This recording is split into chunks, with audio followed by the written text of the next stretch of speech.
Hey guys, welcome back to the channel where I cover missing persons, unsolved cases, crime news, and more. And one of the biggest unsolved cases right now is the case of little Michael Monkey Vaughan. He has been missing for over 3 years now. And while law enforcement has at least 4 suspects, and I'm going to go through them again here, as I've done before on the channel, we unfortunately still don't have any arrests in the case. Now, there was an arrest early on when they found these first suspects, which one of them was Stacy Wondra. She was initially arrested. Then the charges were dropped without prejudice. And she is actually currently in prison on unrelated charges. And I'll go over that as well. Now, Saturday, July 27th of this year marked the 3-year anniversary. And I really hate to call it an anniversary because that's supposed to be something that is rejoiced upon. So it's been now almost 3.5 years as of the end of this month that little monkey has been missing. He was taken away from his loving family. He would now be 8 years old, and despite very, very diligent efforts by Fruitland Police Department as well as others, we are still waiting on the district attorney, the Fayette County prosecutor, to file charges. Now, those may also remember that Fruitland Police actually did begin digging up parts of a backyard mere blocks away from the Vaughan home.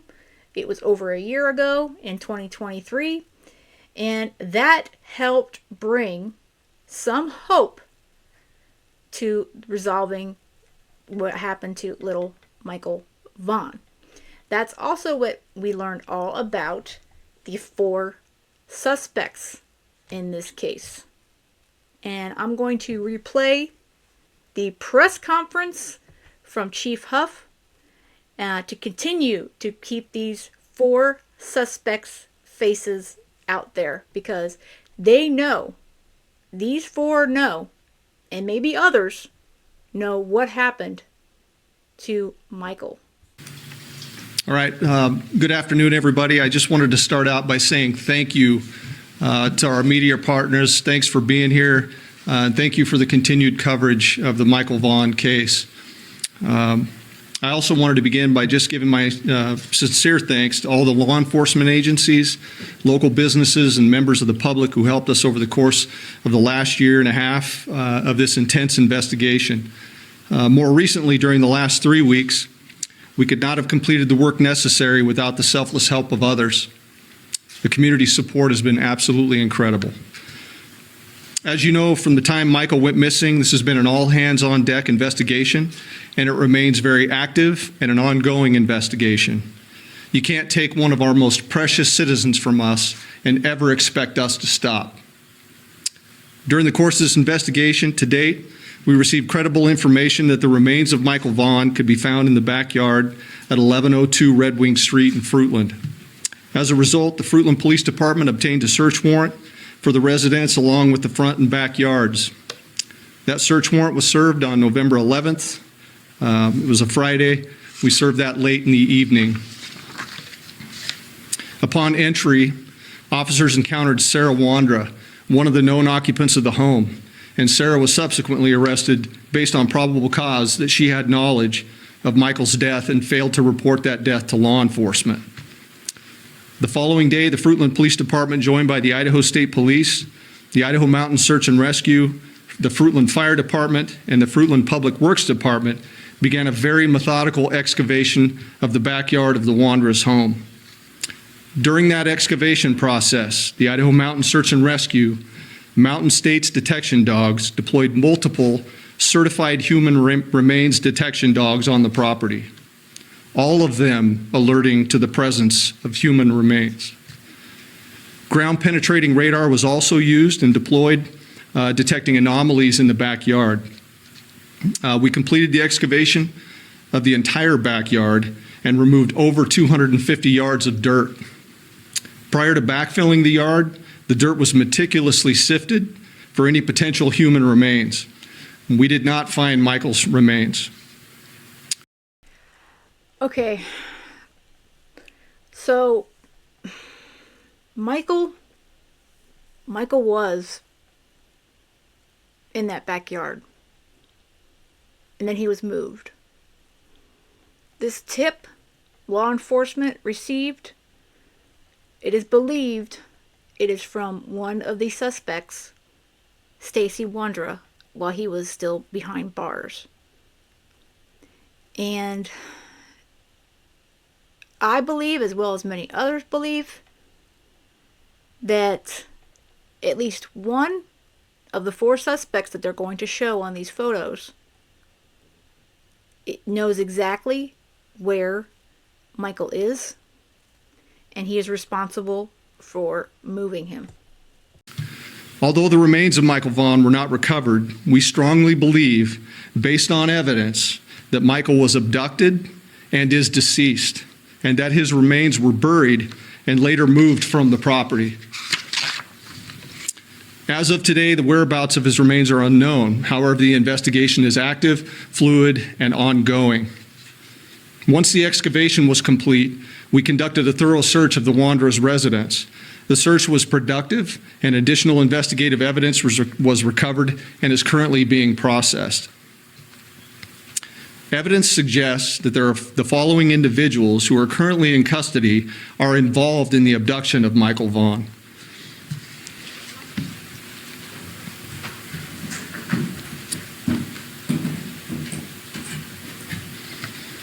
This is Sarah Wondra, 35 years old.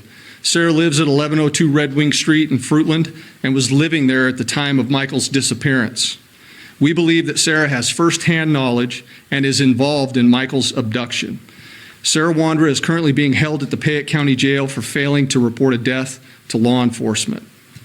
Okay, because this is a older press conference, this press conference was, let me grab the exact date so I can get it correct here. It was from a couple years ago. But all this information is still very good, okay? She, again, like I mentioned before, the charges were dropped without prejudice. And for those that don't understand what that means or don't know, that means that Payette County can recharge her with that in the future. They just didn't have the evidence or what they wanted to proceed. Now, at this point, she's back in prison, like I stated, but for unrelated charges.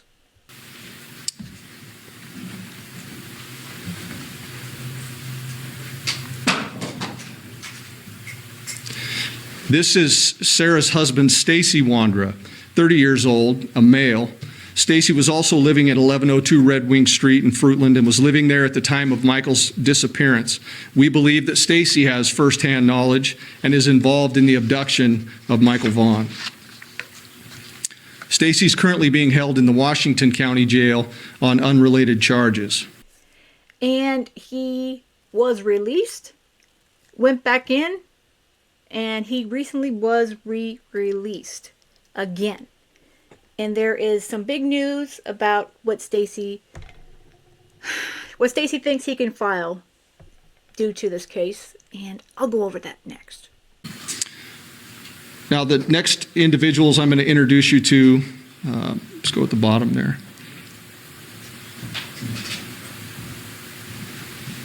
This is Brandon Shirtliff, 30 years old, of Kuna, Idaho. Brandon was living with Sarah and Stacy Wondra at 1102 Red Wing Street at the time of Michael's disappearance, and we believe Brandon has firsthand knowledge of Michael's abduction. Brandon is currently believed to be in North Dakota. All right, so he's no longer in North Dakota. He recently, from what I understand, came back to Idaho because that's where his mama lives. And it's also believed that Michael was at his mother's home at one point or another. And so he's since still been hanging around Idaho. He seems to have no fear. Law enforcement is quite well aware of his comings and goings, at least in the state of Idaho. And I personally believe he has something to do with moving Michael.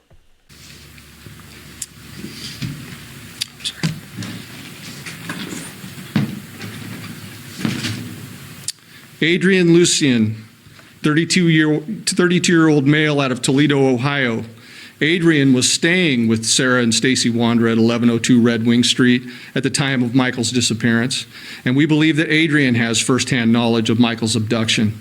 Adrian's currently believed to be in Toledo, but floats between Ohio and California. And Adrian is number 4.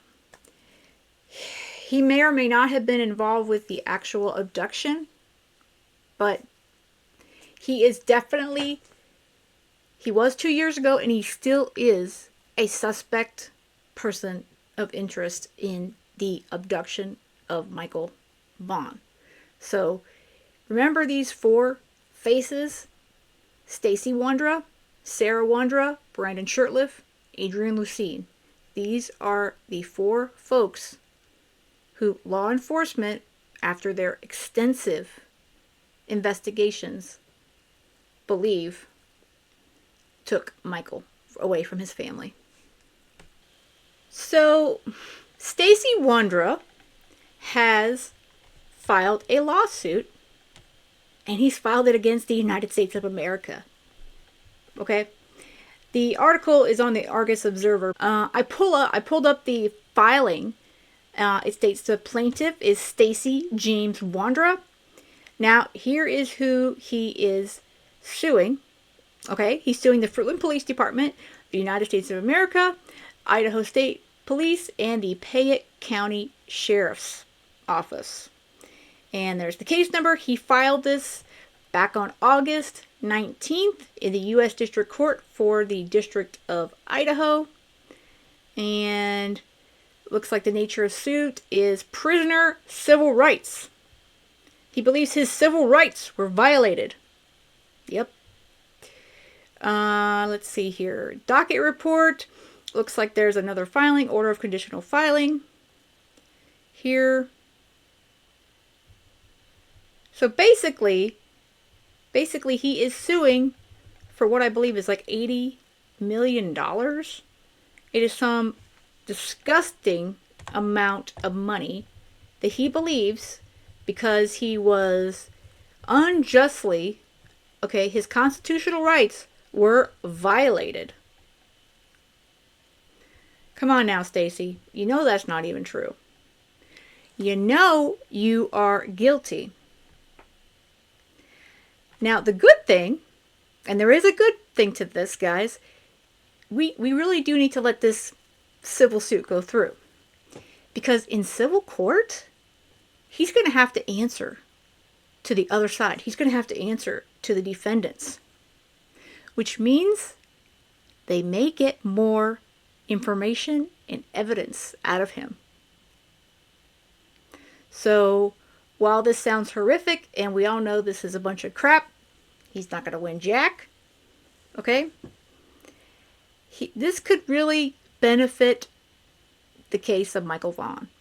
And I pray and hope it does, because all this heartache that's going to cause the courts, Fruitland PD, state police, all these officers and investigators and what have you, it's going to all be worth it if it helps push Michael's case forward.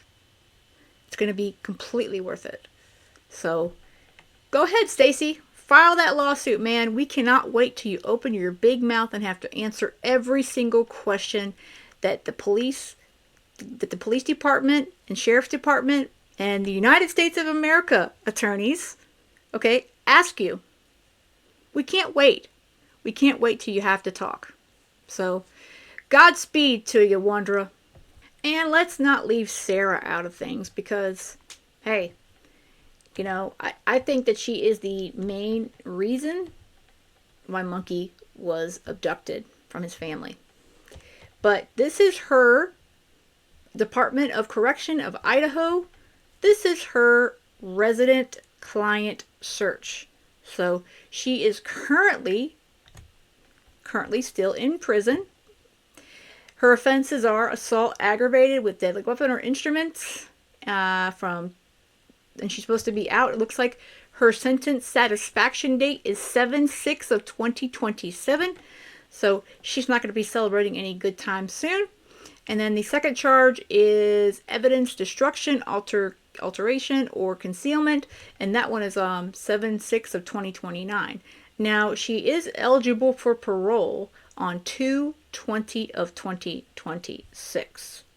So she's definitely still in there for a while. So that's the good thing. We don't have to worry about her sorry ass going anywhere anytime soon.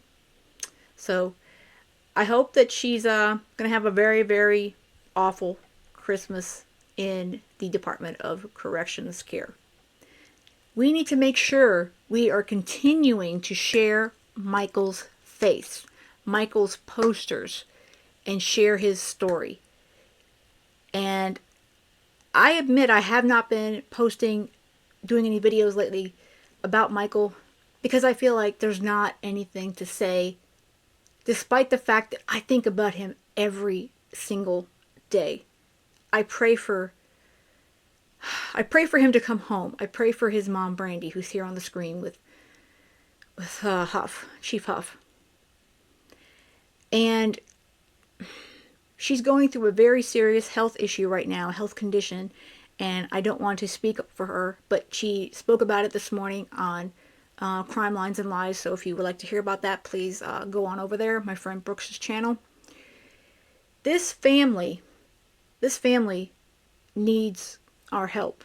They need our prayers. They need us to share his face, little Michael Monkey Vaughan's face. And for those that question us calling him Monkey, well, I do want to tell you, Brandy approves of this. So when we call him Monkey, it is an affectionate nickname that he answers to according to his mama. So it is affectionate. It means nothing more than love for this sweet boy. Now, here is Brandy speaking out about 3 years ago about Michael. Hello, everyone. I want to thank you for all being here today. My name is Brandy Neal, and I am Michael Joseph Vaughan's mama. I am here before all of you today on behalf of my family to speak about Michael.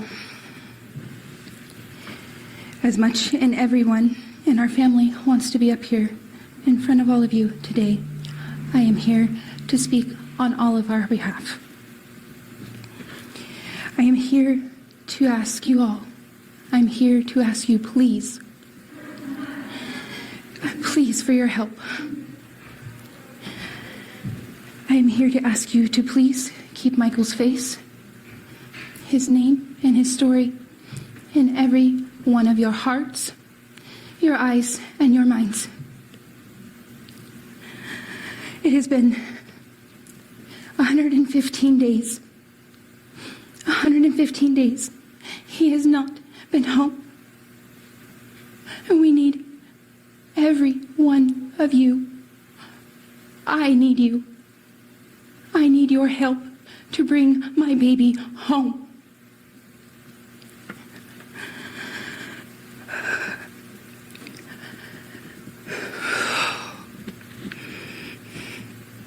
I need you to see his beautiful smile. I need you to see how happy he is. That smile was one of our most favorite camping trips. He got to see his first beaver dam, and he got to catch so many frogs that day, and he was so excited. His beautiful blue eyes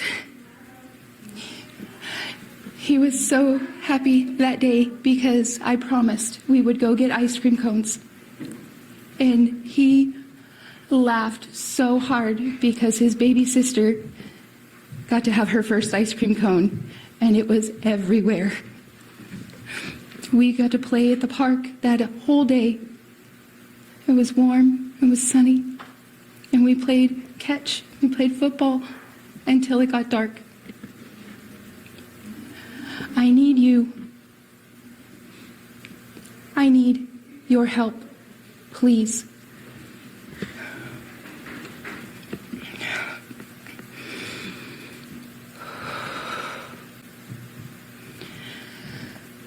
I need you to know how much Michael is loved. I need you to know how much he is missed. Our family is broken without him. We miss his laughs, his smiles. We miss his hugs. I need you to know.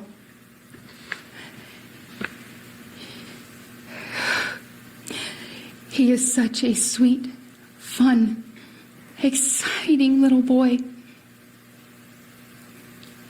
He brings such joy and love to our family and everyone that he knows and that knows him. Michael has a laugh that is beyond contagious.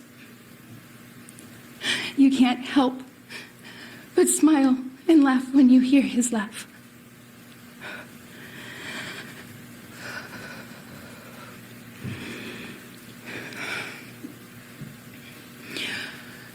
We need him home.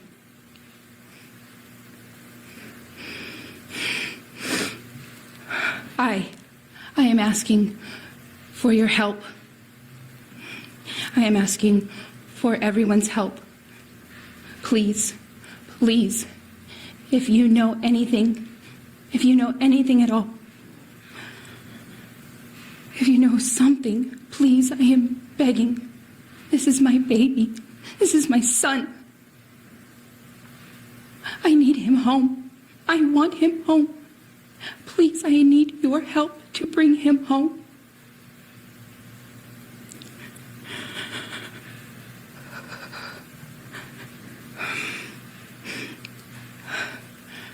I want to thank all of the community and the extended communities and everyone who continues to keep Michael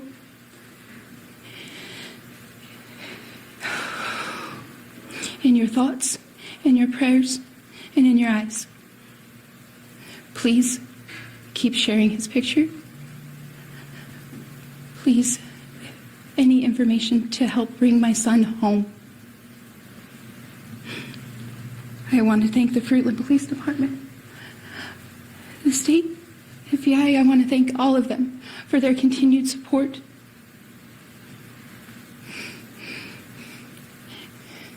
They have become family, and they are his son too. So please, please, please help me. Please help me bring my baby home. Please keep us please keep us all in your prayers.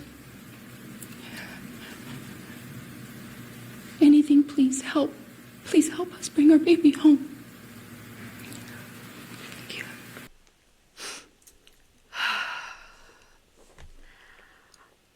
I haven't watched that press conference in a while. And I'm broken up right now about it again. We need to continue to be Monkey's Army.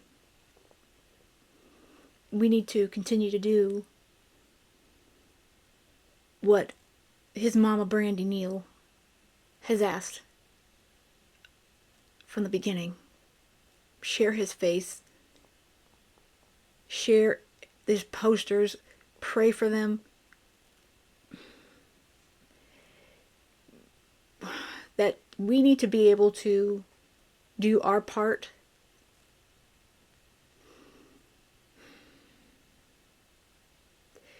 Michael has become someone very special, as well as his family. And I looked back at my videos. I did my first video on Michael, December of 2021. Been covering him for almost 3 years. I never thought that he would still be missing in 2024.